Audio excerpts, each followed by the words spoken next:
Happy Friday, everybody. I'm Charlie Belcher coming to you from 4636 North Dale Mabry in Tampa.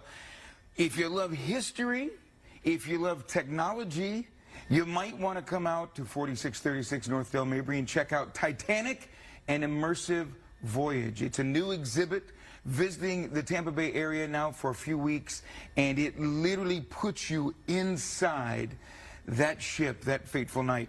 John Zoller is here to tell us about this.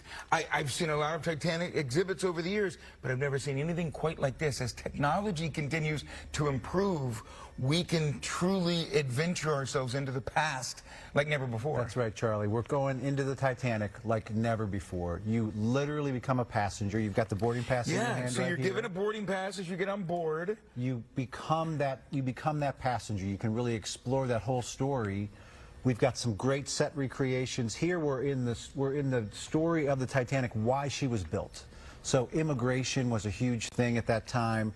Millions of people every year coming across the North Atlantic. They had to build bigger and better ships. The Titanic was the result of that. And it was truly the marvel of the age. If you love technology, we've got great technology here.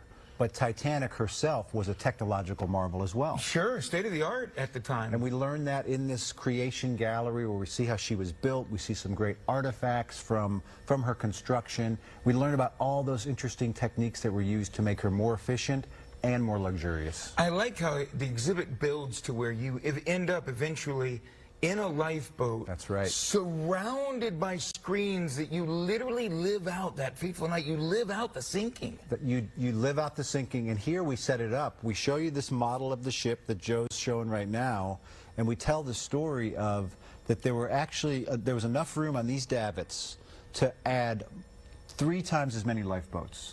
That would have allowed for lifeboats for all the passengers. But because the design would have been more cumbersome, they removed 60% of the lifeboats, which reduced the capacity. So on that fateful night, there weren't enough lifeboats for everybody. It all starts at the design process. Well, and they thought it was unsinkable. They didn't think they'd really need them. They said she was her own lifeboat. So that it's a great story. You learn all these little tidbits along the way in Titanic and Immersive Voyage. How do people get tickets? Expo-Titanic.com. We're open every day except for Tuesday, right here at 4636 North Dale Mabry, right by the stadiums. So that's right. Drop off your significant other at the ballpark and come and see the show. Bring the kids to the show. Fantastic. There you go, folks. Stick around. Good Day Goodies coming up next, and we'll continue the adventure when Good Day Tampa Bay